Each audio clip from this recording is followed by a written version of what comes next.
Song number 11 is Centrifugal Force. So can I just start by saying how much I love the fact that she put a freaking physics formula as the song title?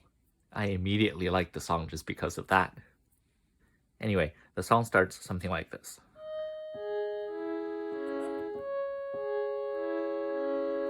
And so here we have the C sharp minor chord. And if we continue on, it goes like.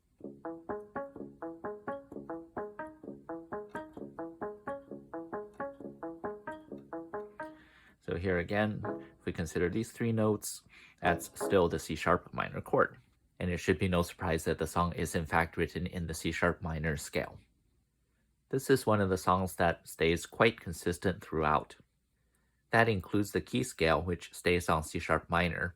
It never changes to a different key, it doesn't even really borrow any notes from other keys, so it is quite strict about using notes only from the C sharp minor scale. The consistency also includes the rhythm, where you have a pretty steady drum beat that almost never varies. So the drum beat in the beginning of the song, during the intro, during the chorus, during the ending is pretty much all the same. Of course, that's not to say it's totally monotonous. She does do little things to add a little more flair to make it a little bit more interesting, but fundamentally, the drum beat still stays the same.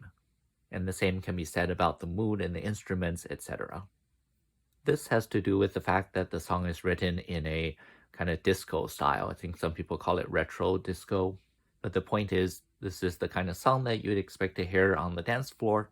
So you have people coming in and out all the time. You have people who are in progress of dancing. You have people who just started dancing. You have people who are dancing for a long time. And you want everybody to have pretty much the same experience. That is to say, there shouldn't be a right or wrong time to start dancing to the song. You can start and stop whenever. And keeping the song super consistent throughout is how you can achieve that.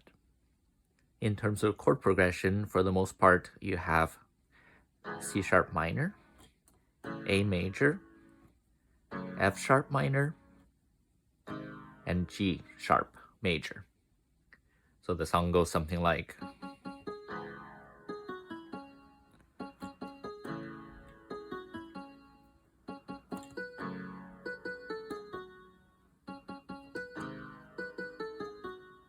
If you look at the position of each chord relative to our scale, then the first chord, C sharp minor, is based on C sharp, which is the first note of our scale.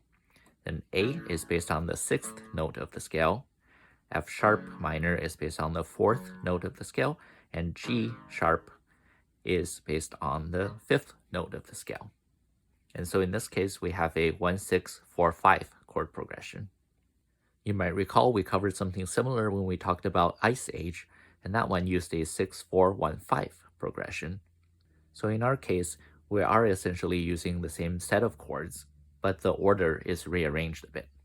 And of course, here we're also on the minor scale, whereas Ice Age was on the major scale. There's one more thing I want to cover for this song, but for that we need to cover a little bit more theory first.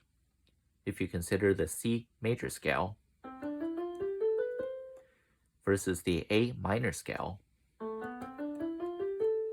you can see that both of these scales use all the white keys. In fact, these two scales are related in exactly that way, in that they both use the exact same set of notes, and the only difference is where the tonic or the root note is. If you start with a C, then it's C major scale. If you start with an A, then it's A minor scale. So in that way, you can consider these two scales to be two modes of using all the white keys. Now, if we go back to the song where we're in the C sharp minor scale, note that it uses 4 black keys, these two and these two. This scale also has a relative major scale, which shares the exact same set of notes. That would be the E major scale. So again, it uses these two and these two black notes.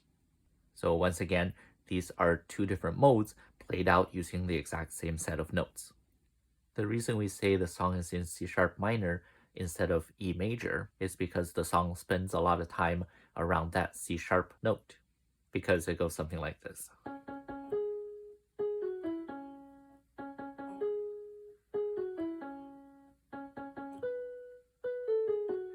So you can see it uses C sharp very frequently.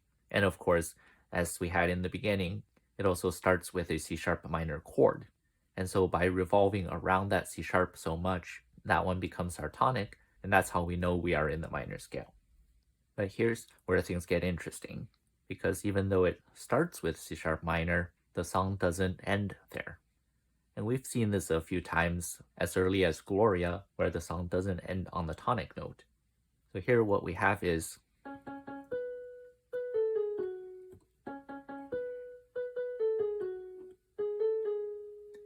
it ends on the G sharp, which is the 5th note of our scale.